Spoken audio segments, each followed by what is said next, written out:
There is a well-known 2023 study from OpenAI and the University of Pennsylvania that tried to measure this task by task.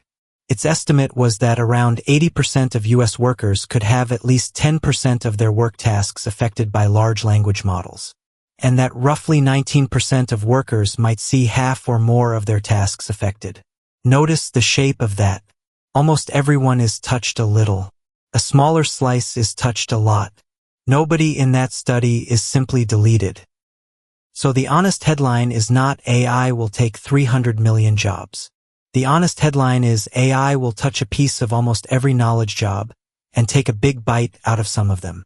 That is less dramatic and far more useful because it tells you the real question is not whether your job exists. It is which of your tasks are in the bite. Now, which tasks? This is where we can stop guessing and look at what has actually happened since 2023, because we now have real data instead of predictions.